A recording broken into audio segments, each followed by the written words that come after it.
Schalke, what they go for, they open with a very strong all-around flex champion in this Jarvan, and they can put it top lane, they can put it jungle for Memento. I still think this is going to be looking for a jungle champion for Memento, because I think if he is on something that has pretty easy execution that he can look to sort of impact the early game, he's going to be in a good position here to help out Schalke. And making sure that Memento is comfortable is, I think, very important for the Schalke lineup. He has had some difficult performances in the past few weeks. Definitely feels like he is part of the reason why this team has struggled. So setting him up for success early, or potentially Odoamne with that flex pick, could be important. But Cold, continuing to stray towards this Rek'Sai. He absolutely loves this pick. It's his 4th game in a row on the champion, and what it brings is just such strong early game skirmishing up against the likes of a Jarvan or any other jungler you can really throw his way. It also gives really nice early ganks if Cold wants to sort of combat and have that level of impact early on in the game. And now the Ezreal as well, so taking away a comfort pick for Upset. The Kai'Sa, of course, remaining in terms of those picks you talked about earlier. 14 games divided between that Ezreal and that Kai'Sa.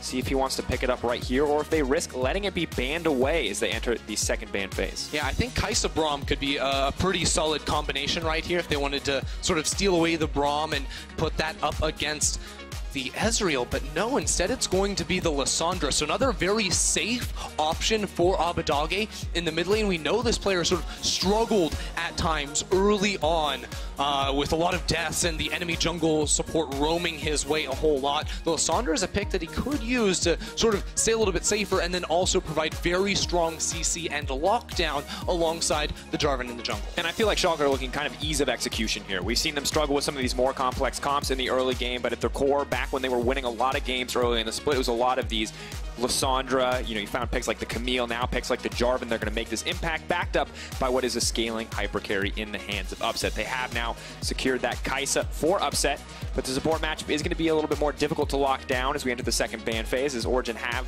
kind of their pick of what to take away. And they will secure the Braum for themselves just to make sure that it can't go into the side of Schalke. Yeah, I really like the Braum here, and then ban away a champion like the Alistar. You know, having heavy CC is a very good combination with the Kai'Sa, so an Alistar and even a Galio, I think, would actually be a really solid fit here for Schalke. I'm happy to see Origen ban that champion away just for sort of that all-in combination alongside what is already a heavy dive comp here that Schalke is bringing to the table. I mean, so many tools, right? We talk about it with the Lissandra ultimate, but also thinking about the ability for those plasma stacks to be proc to set up for Kai'Sa's dive into the backline if someone finds himself exposed or left vulnerable. But now the Yorick taken away. So while support and engage options are being limited with Origen taking those away from Schalke, these strong solo laners are being taken away from Origen themselves, not letting them get value out of that red side last pick. Exactly, and for Origen, sort of looking now at what they need to fill out their composition, I think they actually need something with reliable engage from the top lane, because when you have a Rek'Sai plus a Braum, that's not a lot of great tools to sort of start off a fight and look for an engagement. So putting Alphari on something that can sort of get things going himself, provide that reliable CC, would sort of round out this Origen composition, because right now that's something they definitely lack. And the Renekton now taken away as well. Of course, Sakabo, very strong individual performance despite the team's loss on the champion. And now, Akali, of course, still up and available if they do want to go for it here. I'm curious to see Akali priority. We did see Jizuke have an okay result, but it was a struggle very much so early on in the game. And we know that Akali is not necessarily favored in the matchup up against Lissandra. That's one of the bans you will see a whole lot. Ooh. Hello. Now that, an interesting option, most certainly not a champion that we see all too frequently, but could in theory match Lissandra if they want to put it up mid lane. I mean, it could go mid lane, it could also go top lane, because I remember Alphari actually playing a whole lot of Swain back when he was popular, you know, beginning of 2018. Yeah, absolutely. You know, spring, summer split, both those times he was a relatively popular pick, and it's because he provides a whole lot of things for the team. First of all, it's long-range, non-committal CC, so it sort of gives Origen some options to find fights and find picks on individual members, and then you're also just a high damage, high least sustain sort of quasi-tank in these fights where if you can survive for a long time, you do a whole lot of damage. And it provides a similar value to the Vladimir that Origen themselves banned away, but now, Ender, we see the rest of the team comp revealed. It will be the EULCS into the jungle, the Jarvan now given to W9D1 on the top side of the map, but here's where we could see a flex. Nukeduck, of course, notorious for his incredibly deep champion pool. If we did want to see a Swain mid, it could go here, depending on how Origen is feeling. Now, honestly, I think it was kind of a mistake here from Origen to ban the Vladimir instead of the All-Star. I think it was pretty clear what Schalke were looking for in the bottom lane for that combination with the Kai'Sa plus All-Star. And it also means that Schalke are going to be putting the Jarvan in the top side. So that's a very strong early game 2 versus 2, where Memento on this EULCS can play around the Jarvan and help him build up an advantage, because the lane against Poppy is one that Jarvan should win early on. Could be a comfortable matchup, but now we're at the point where the Swain is going to set to go mid lane into the hands of Nukeduck. And this one's difficult because while Swain himself is kind of strong, can be this very aggressive lane presence, he doesn't have the luxury of the get in, get out card that is the frozen path or the glacial path for the Lissandra. So I do wonder if he's going to find himself vulnerable to some of these very aggressive early EULCS ganks. And you can see right now in the summoner choice, that's a TP, that's not a cleanse. Yeah, that's exactly what I was looking at, is because usually when you see a Lissandra, you take cleanse. And when you see an EULCS, you really take cleanse here for Nukeduck. So he still has some time to switch over if he does want to. But honestly, looking at these compositions, especially if you look top side of the map in the early game, I think Schalke have a lot of really good tools here for Memento to work with and to try to get an early lead. And a lot of comfort, of course, on the side of Schalke as well. Abidage's Lissandra was the pick that made us think that, hey, this guy could be rookie of the split. You look at some of his early games, fantastic team fight positioning, excellent engages to get the team kicked off, and of course, upset on a comfort pick as well. And if anyone could carry this game, it would be the hyper scaling carry on the side of Schalke, no fear. But on the opposite side, Swain in the mid lane, something new, which I'm excited to see. Nukeduck, of course, once again, notoriously large champion pool. Not necessarily always considered an innovator, but always has something special to play. Yeah, I mean, the Swain's a pick we haven't seen in a whole while here in the LEC. I think that Nukeduck is liking his odds here on the Swain as Origen. Again, this match is so pivotal for them. They need to keep winning these as they get closer and closer towards that second place seed. All too crucial, ladies and gentlemen, as we do get into game now. All right, good audience. You're ready? You're feeling alive? Game 5. Once again, Ender, you said the stakes. I'll say them one more time for the people at home. Schalke fighting to get into playoffs, battling neck and neck with SK as 5 of 6 spots have been locked, and OG in a very tight race for second place. And of course, if you're a Fnatic fan, you are praying for an OG loss here, because what may have started as a pipe dream 3 weeks into the split is now Fnatic very much contesting for that second place. So a win here for OG is critical for their success in the playoffs. And a win for Schalke, just important for staying in the playoff picture altogether. Again, they are tied in wins currently with SK Gaming. A win here would put them at 9 wins and in a very good position to try and get right on into playoffs and have a good performance there. And honestly, coming out of the draft phase, I think that Schalke got a lot of the things that they want to, right? It's upset on his signature Kai'Sa in the bottom lane with a good support for Ignar to try and make plays. And the top side of the map we already sort of touched on has given Schalke many, many tools to work with here in the early game. And now I'm curious, Ender, to see how the execution comes through. Memento on this EULCS. Big burden to get a lot done in the early game when an EULCS does not have a lead early on. It's rare that you see this champion come back in games. So pressure on Memento to perform early on here and set some expectations, of course, for both these teams. And we have to remember the last time these two teams played, it was very slow. It was very controlled in the early game. It was 1 or 2 explosive plays with Nukeduck on the Yasuo. In fact, Patrick on the Kalista, you may remember the triple kill.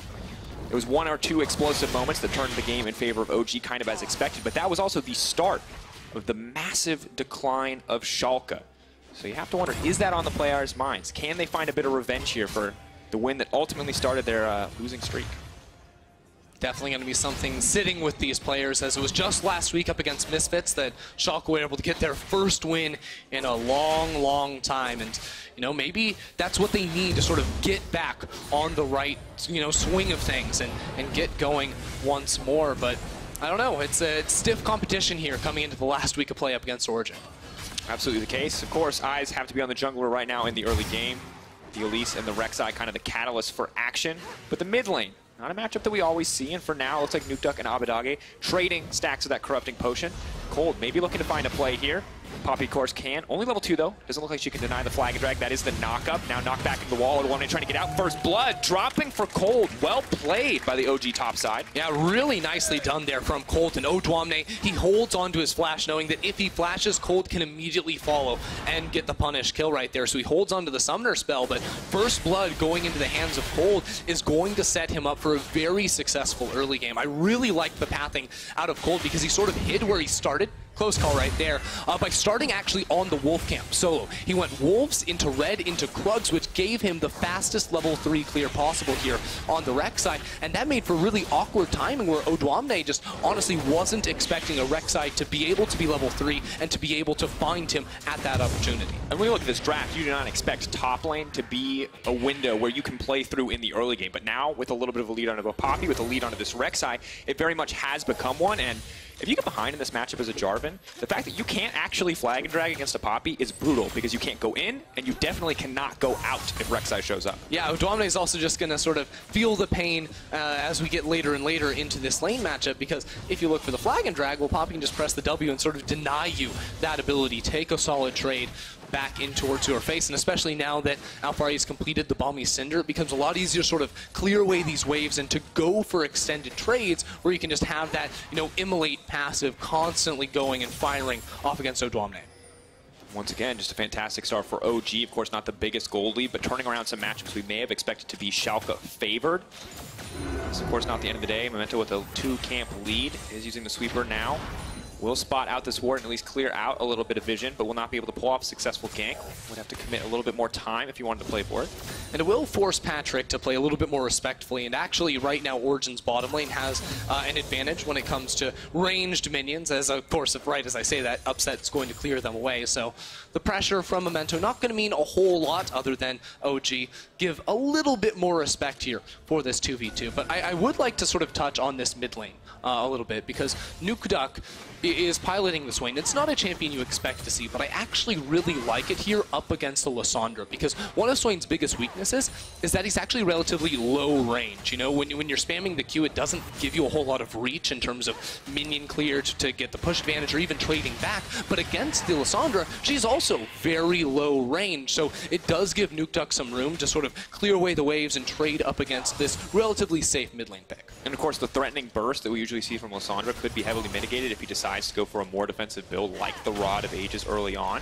Still though, Ender, no cleanse in this mid lane. And now with level 6 coming in for Abadage, I think we just have to wonder, when is Elise going to show her face in this mid lane? But with Swain getting level 6 as well, it only gets harder.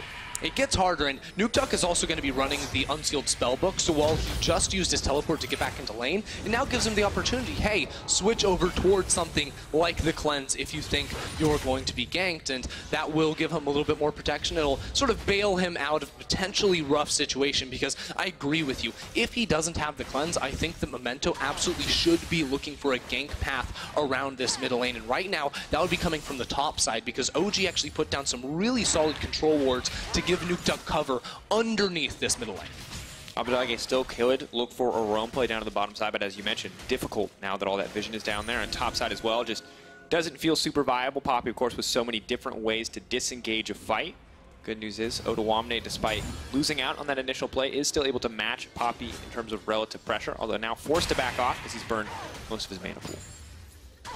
I think another interesting thing here is we've actually seen a whole lot more junglers going for the chilling smite instead of the challenging smite, because for a long time it was challenging or nothing, basically, where the added dueling power that the item gave you was just way too much for anyone to deal with. You had to take that option, otherwise you lost every duel that the enemy jungler showed up to. But after some nerfs actually to that item, and the fact that we're seeing slower games, I think it means that Chilling Smite gives you more value, because the added utility of having Blue Smite when you come in for a gank is going to mean that it's just that much likelier you're able to lock down and secure a kill, whereas the dueling aspect of Red Smite isn't as valued anymore. And of course, for a champion like Rek'Sai, who needs to get into melee range to find that knock-up, and for Elise, who needs to land those critical skill shots, the slow is very valuable. That's the knock-up. Minty is going to get stunned up here, but now Ignar may have strayed too far. The TP coming in. Cold now trying to back it out. Alfari finds back into the wall. Memento just deleted. Ignar next on the menu. Just going to walk him down and give Patrick the kill as well. OG now dominating this early game. Really nice shot calling there from OG. They get the teleport flank in there from Alfari after Ignar overcommits with the headbutt pulled combo. And then they make the call, let's just actually stick on towards Memento, get that kill first, because they knew Ignar was in so deep that he would not be able to escape. So it's a very nice setup and a very nice cash in here for OG, who now sit 3-0 in the kills. Grabbing the Cloud Drake as well. Of course, 2 plates do go over to Oduwamne on the top side. It will balance out some of the gold that Poppy was able to get with that bottom side play. But evening out after Poppy's made such a big impact on the map does not feel great. Now watch this one more time, because it starts out with a nice play here from Schalke, but cold red Memento like a book, and then this wall slam here from Alfari leaves absolutely zero room for Memento. He can't even use his flash to escape right there, and OG can donate the second kill over to Patrick to sort of snowball this Ezreal. In the mid lane, what we thought once was an avenue is only going to get harder as the catalyst is, of course, completed. Swain closer and closer to that Rod of Ages and able to just indefinitely sustain this push, matching what the Lost Chapter has given to the side of Abadage. Cold going to donate this blue buff over to God. Lysandra just going to struggle so much to get this push through, and you're in a difficult position because the Elise very much behind overall. Would like to have that gold and experience himself. And Nukeduck maybe now fishing for a greater play. He's going to get the pullback just in time to stop the clock from being reactivated now. Activates the ult and is just going to walk Abadage down. The flash forward is going to be brought back. Oh, Abadage. Here comes the Demon Flare. Push it again. That's the kill. Poor Abadage in the mid lane tower. The whole play starts off with him tanking one shot from that, and then Nukeduck understands exactly what he can do on this Swain, and Abadage doesn't flash the initial route right there, so really nice punish from Nukeduck, who now sets up OG to just completely run away with this game. And now, of course, the Summoner Spell, but has the cleanse as well. So even if you wanted to go mid lane, it only gets harder. Has the free boots. And a 20 CS lead on top of that. And he's backing now, and I feel like he's going to complete the full Roa. Yeah, he's sitting on 2.3K. Yes. Oof. And so much we thought would be decided with some, maybe like last time, with some explosive mid-game calls, but the early game from OG has been so incredibly dominant, Ender. Yeah, I mean, it was just really, really crisp all around, starting with Cold's clever early pathing to get the first blood topside. Then, again, it's Cold who counter-ganks in the bottom lane to get 2 more quick kills. And then Nukeduck's like, hey, wait a second, guys. You're getting a lot of kills without me. I definitely want to participate as well, so I'm going to solo kill the rookie mid laner, and he adds 1 more rookie head to his kill list. Oh, God. The man. Unstoppable against these rookies. Part of his legacy. I feel like, you know, Nukeduck is sort of like that guy that goes and hunts game, right? You know, and he's sitting in his room with a bunch of leather chairs, and he's got, you know, the head of Abadage and Nemesis and all these players sitting around his room. I get what you're going for, but that's a little dark, Ender. I'm not. He actually just slaughters every rookie he plays against. It's true. It's brutal to play against Nukeduck, no doubt. And he has these niche counter picks where you go, hey, Lysandra, that's my comfort pick. He's got, oh, I've got something in the book for that one. And now Alfari now has to run. Abadage going to do what he can? Is he going to try to solo clear that one? No, just spotted Cold out, and Cold, of course, going to get right out with the tunnel. Now Oduwamne can just walk down, and they can try to secure this Memento here as well. So Rift Herald at least will go over to the side of Schalke. Would start to even up some of this 2.5k gold deficit as we are 11 minutes into the game. But first items are now getting completed on the side of OG Enter. Not so much on the side of Schalke, which is a bit of a concern, but the Warrior, a massive damage spike.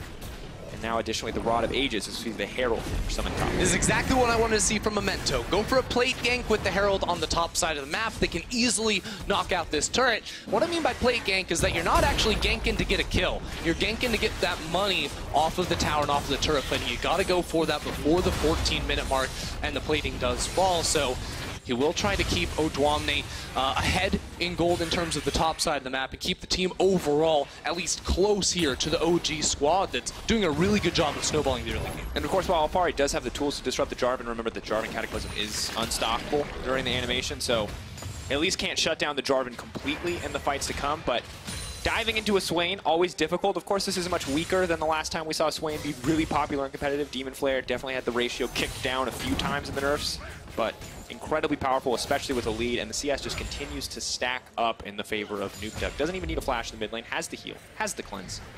He just switches over all the summoner spells he actually used already with that unsealed spellbook. But I do think it is sort of an interesting composition here from OG, because you look at the tools that they have, and again, one of the weaknesses of this comp is that you don't have a lot of ability to force hard engagement. So when you get a lead like this, oftentimes when you're playing a comp similar to this, the gold sort of stagnates. You know, you get this early advantage because the Rek'Sai's popping off, and then it doesn't really go that much further, and you have to wait till objectives spawn before you really get anything done. So we have to watch OG and how they can sort of kite back in these fights and stay alive. Nukeduck is going to cleanse up, but oh, that is going to be the stopwatch use. He's healing up as much as he possibly can. Needs to use a little bit more. He's still alive. Nukeduck living. The Cataclysm comes out, and then you'll be able to kill him. They do get the shutdown. Mithy now in trouble. Memento going to fall with the Cocoon. That should be 2. No, Mithy makes it to safety. He's cold. Sniped on the backside. Patrick finds a way to get the kill for his team, and now Ignor has to run for his life. The double knockup, stepping away as Upset comes back, looking to turn the play back, but he's knocked out immediately, and Cold goes under, comes back up, but still goes down in the end. Odoamne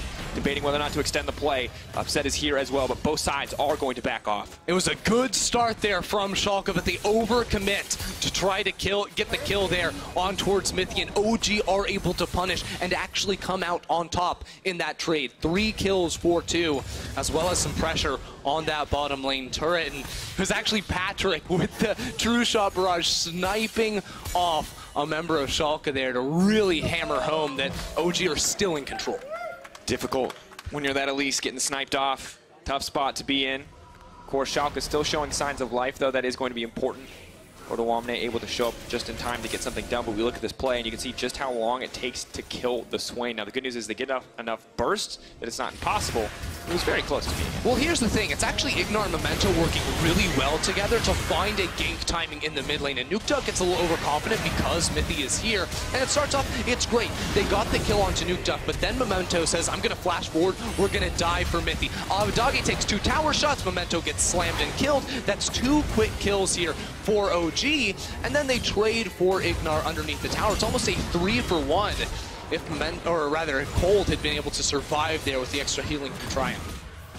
Of course, it's a difficult spot for Alfari. Could go into the tower to try to tank for Cold, but then would probably die in the process.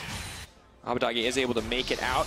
The pullback from Nukeduck will not stop the reactivation, and Odoamne at least has a Tiamat, is able to keep this pressure up on the top side. Nukeduck now looking to find the pick, pulling Avidagi back. He's going to have to self-ult here in a second. Nope, does not have the opportunity. It's just going to back off. Will stay alive, but Memento now in trouble. What goes up must come down. He's going to walk right into that team, and he's just going to get deleted instantly. Upset potentially next. Nukeduck threatening on the front line. Demon Flare is going to get proc, but Avidagi immediately has to use the self-ult. Ulti comes out, flash to safety. Following his own claw, OG taking complete control of the mid lane, and Alfari's looking for the solo kill, chasing down Odoamne. He needs to make his way out of there. There's the buckler. Captain America not going to come through in the end. Odo making it out to safety. Odo gets out just barely right there, and it's so sad here to see Schalke because they keep trying to make these plays, and they're grouping up and they're forcing, and it looks good, but they don't know where Origen are, and Origen continue to read them so well. It's always Cold and Mithy waiting right behind, looking for the punish. Now they're going to get their second Cloud Drake of the game, so they can continue to find these plays and find the overextensions here from Schalke. And when we look back at this play, you can just see the setup so clean, burning through a lot here. And Avidagi, unfortunately, does have the patience to hold on the ult, but the second he's so low, he really can't turn this fight back. Yeah, I mean, it's really hard, too, for Schalke just to find a priority target that they can burst through, because the Ezreal is so safe. The Swain, too, has so much sustain when he pops the Demon Flare as well. So when they look for these engagements, unless they know absolutely that reinforcements from OG cannot come, they're not going to be able to get the kills quickly enough in order to punish any of those OG members overextending. And what's brutal is Swain is obviously doing very well in his individual lane matchup, but I've now seen Patrick take 2 towers solo, going bot lane, getting that tower, going mid lane, getting that tower, and the Ezreal on top of the Kleptomancy is just snowballing more and more gold and getting closer and closer to that 2-item threshold where we know Ezreal is so terrifying. That's a 2.4k lead there for Patrick. Yeah. That's like a Zeal item. That's a lot of money. I mean, I don't know if he got all 5 plates on the bottom side. I'd have to watch the replay and check, but I've now seen him take 2 towers solo, huge amount of gold in his pocket, and while Swain is just continuing to be this beefy frontliner, I feel like Patrick might go unnoticed in the next fight, and that would be a insanely large mistake from I mean, Schalke. with the damage that Patrick is going to be doing, it's going to be hard not to notice him, because he also went for the Trinity Force as well. So Patrick is feeling pretty good in this game. He knows it's really hard for the Schalke squad to dive onto him, so he doesn't need the extra survivability of an Iceborne Gauntlet. He just wants to do the deeps, and as they take another turn in the top side, he's absolutely going to be doing that.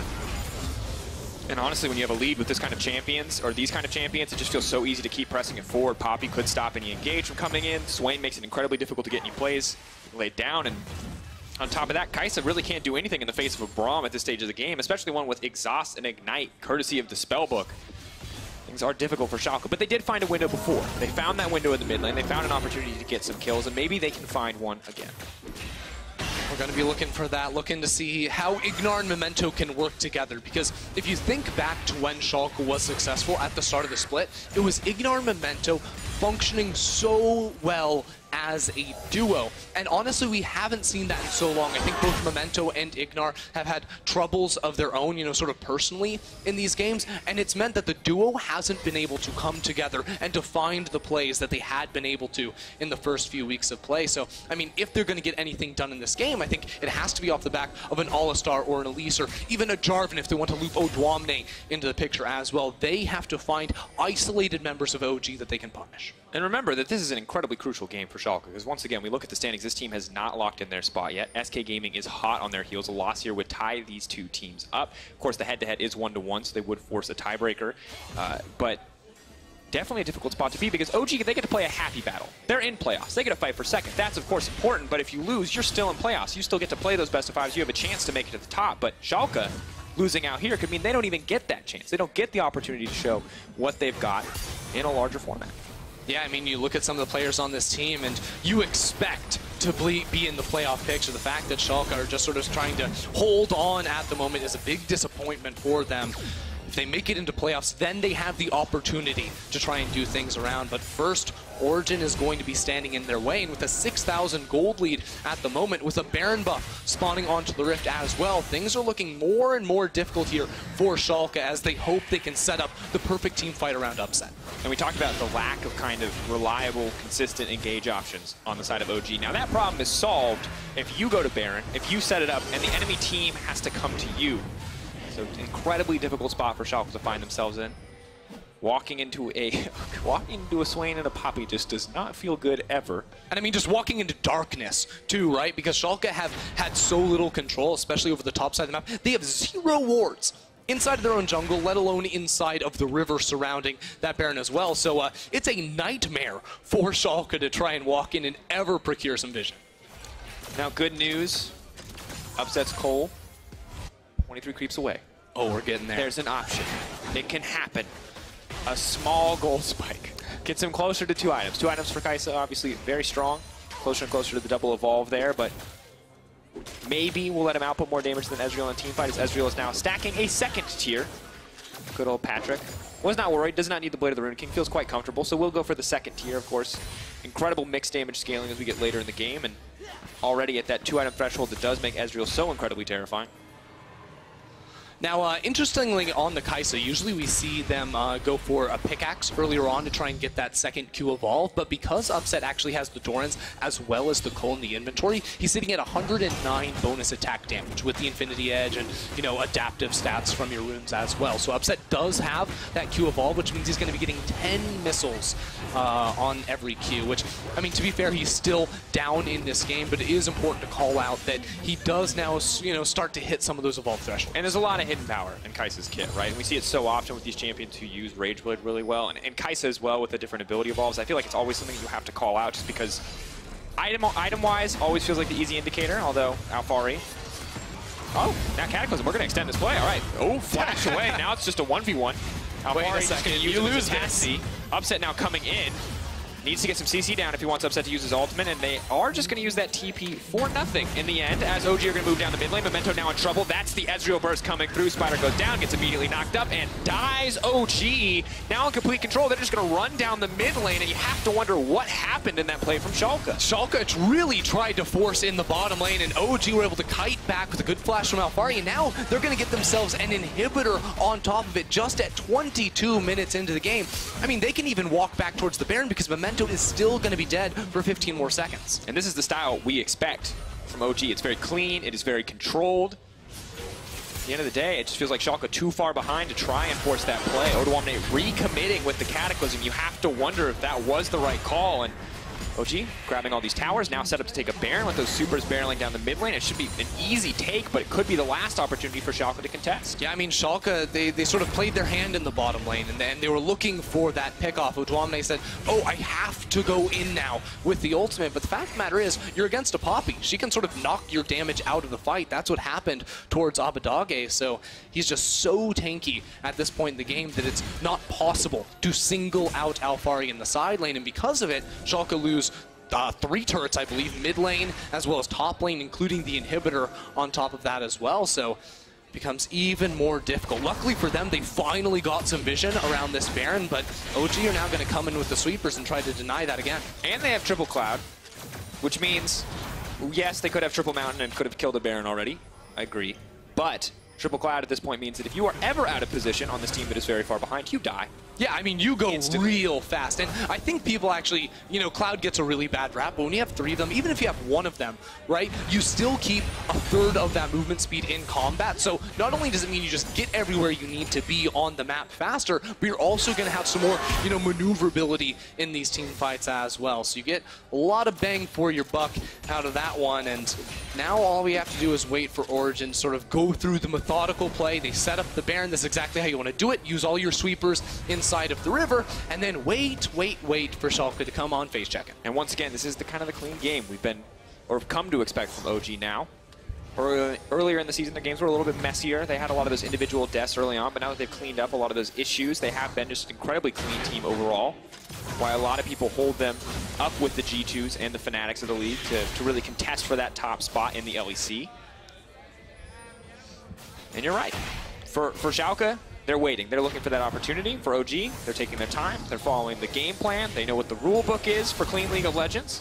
Follow it to a T as they get their mid priority. They set up their Baron vision, and then they can look to either fight or bait that Baron pit. Yeah, the only thing OG are really waiting on is sweeper timers and control wards. In the inventories, Patrick, he's going to be just fine. Dash over still has flash available as well. Of course, no TP for the Ezreal, however, but Cold waiting on the bottom side. He's on a ward. Right on top of a ward. Mithy is just going to walk back. He knows his team is there to protect him. They have 4 members strong on the bottom side. Ulti goes over the wall. Big chunk of health out of Ignore and Upset. Abadage looking to find him in the pinch. Now going to find the engage immediately. Mithy taken down. That's not a good opportunity to start it off. Ignore now engaging on Cold. The flash out to safety. The retreat. Swain nowhere nearby. They can't keep the fight going. And OG giving up that kill.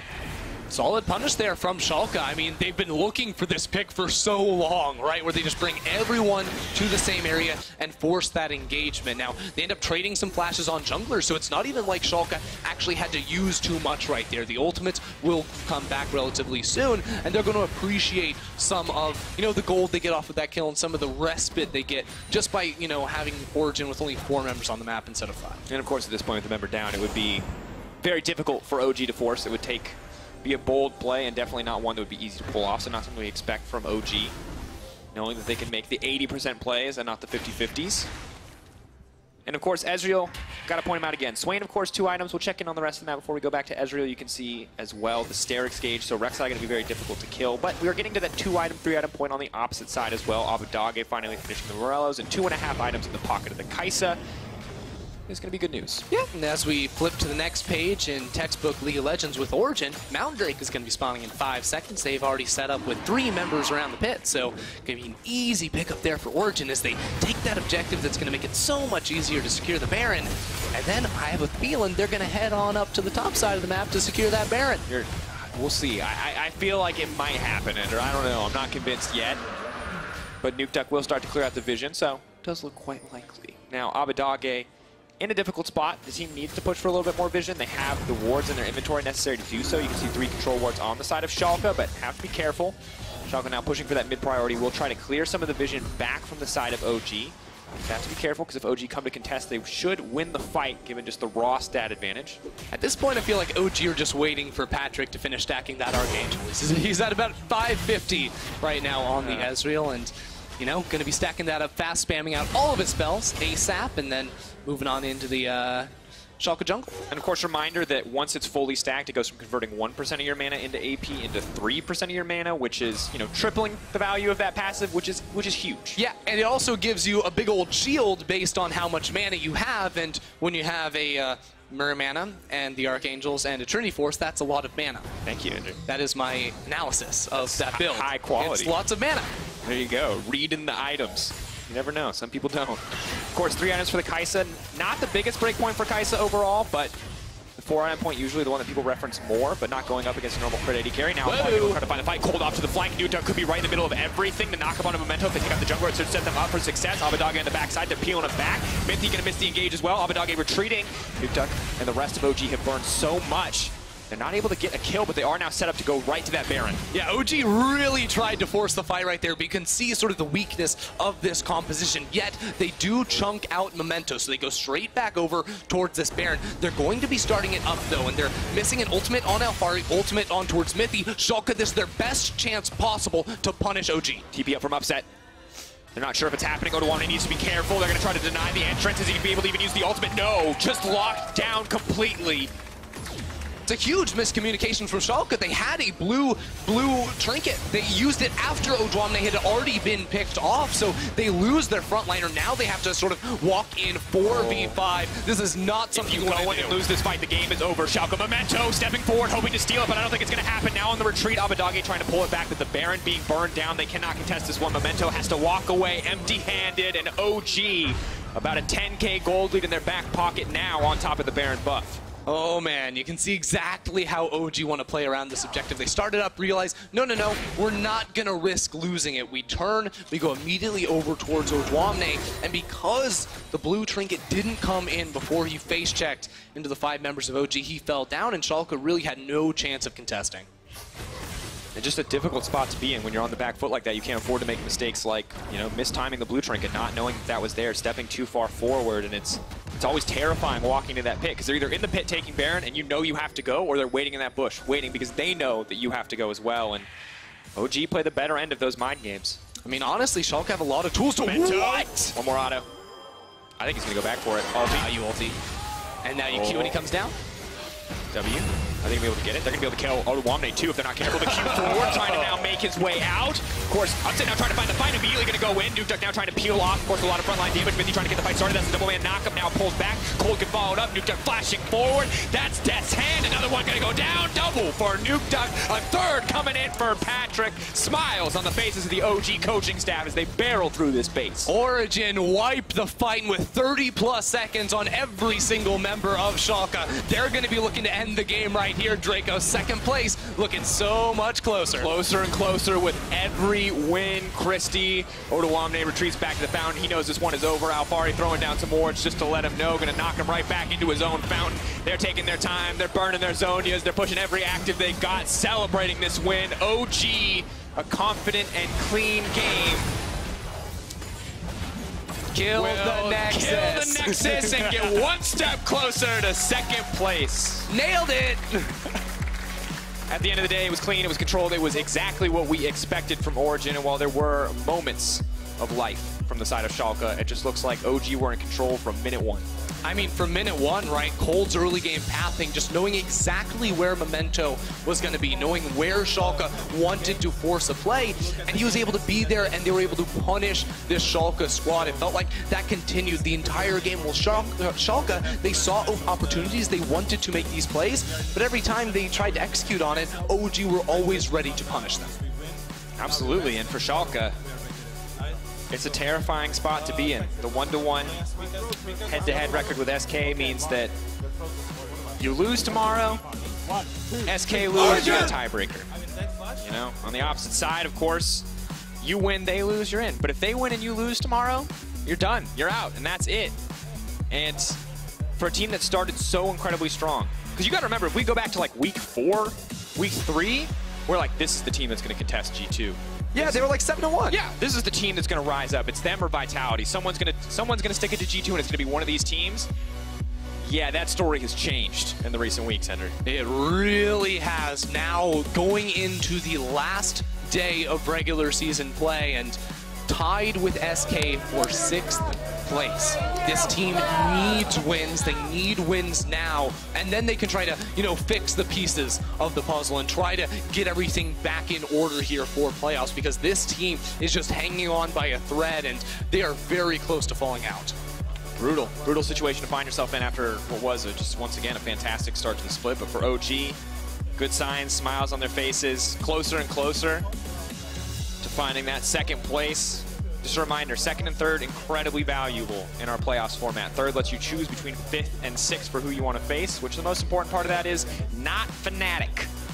Don't want to face, you get third, you're guaranteed not to play Fnatic right now. And second, getting that bye, immediately facing G2, but with the luxury of losing a best of 5 if you can't win the day, and coming back in Rotterdam to try to find a path to the playoff or the finals. Yeah, I mean, it's absolutely huge, right? Making that top 2 and having that guarantee, having that ability to fall down and still pick yourself right back up.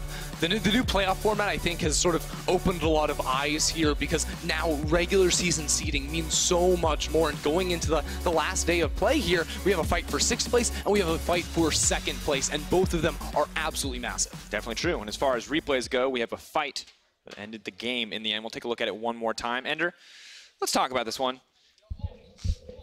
This is Patrick doing everything he can to try and kill Memento. Memento does a really nice job of trying to avoid it, but unfortunately, Patrick says, nah, I'm going to flash in, I'm going to kill you.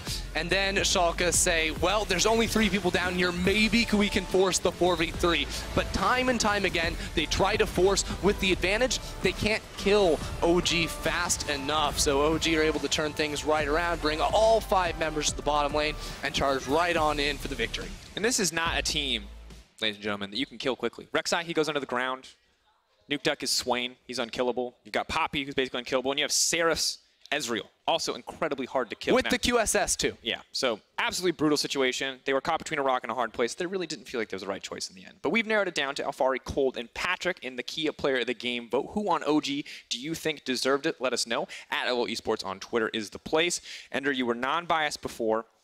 Are you biased now? I'm so biased. Who is it? Cold. He crushed the early game. He knew exactly every single play that Schalke tried to make, and he shut him down. All right. Well, regardless of how Cold played, we are, of course, going to have Mithy on PGL. And it looks like we are setting up with an interview with the man you claimed, the brilliant jungle pathing, the early ganks. To learn more about OG's win, let's check in with Cold and Alfari.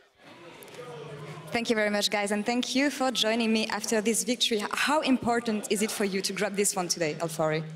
It's pretty important, but at the same time, it doesn't mean anything unless we win tomorrow. So we just need to take it still one game at a time. I guess that you guys were pretty happy about Excel winning earlier today, right? Yeah, I mean, it's pretty fortunate. I didn't see it coming. It's pretty good. Now, Cold, I want to bring back some memories from last year. Do you remember the last interview we had last year?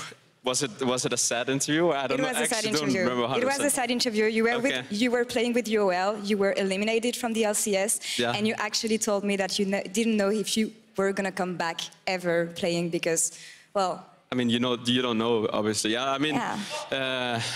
And now you're like in contention for 2nd place with like the most improved roster in the LEC. What is your take on that and the progress you made? I mean, there are 2 options. Either my teammates are just hard carrying me now, or last year was just a dip in the water, and then now I'm on top of the world. But we will see. I feel good on my team now with Origen, and I don't regret being on UL at all. I think I learned a lot in that time as well. So I'm just happy to be where I am now. And I think regardless of who you are, you're destined to go where you're supposed to. So that's what I think. Wise word from you, Alfari. Same goes to you. What is your take on the improvements you guys made over the splits?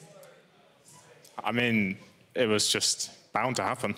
You know, we're all fine players, and it just takes some time to become good. Everyone had the right attitude, which I could see as soon as I started playing with them in December, that this was actually something that I wasn't used to, with everyone's mentalities and attitudes just being really open to criticism and giving it as well. So I knew that it was just a matter of time, and we still have a lot to improve on, but at least we're getting better. But it's clicking already, and you're up to 2nd place, at least contention for 2nd place. I want to know, because we know that the synergy between jungle and top laner is really important. So what did you learn from Cold? Nothing praising to be time. honest. Like, this guy has not taught me anything, but maybe one day. Cool, same to you. This is harsh, though. Yeah. I mean, What do you have to say to this? The thing is, I could go back at him, but then again, like, I don't want to be too harsh on him. I'm just a bigger person, and I'll take it. Nice. And literally the bigger person, yes, I know. But The bigger person, not in height, I guess. I'm sorry, I had to do it, and I'm small myself. So. yeah, I mean, no, I really enjoy playing with Barney. He reminds me a little bit of when I played with Wonder. They're both like these giants that just are stone cold killers and play their lane, and somehow they always get ahead. So they are very similar, and I really enjoy playing with Barney, even though he's not the guy that likes to share his feelings for how much he likes to play with me as well. But it is what it is. Last one for you guys. You're both in contention for player of the game. Who should get it? I guess jungle, because it's more OP. Like, there's really no competition. So I would argue against that and say it has to be Barney this time, because this is the first time ever I've seen him play a tank. I don't remember ever seeing him play a tank, and he was willingly picking a tank. So like, this has to go to the next level. I think this is where we go to the next level as a team. Being the bigger person, once again, you should take example on what he's saying. Thank you very much both for joining me. And to wrap up this day, let's send it over to PGL. Back to you, Shox.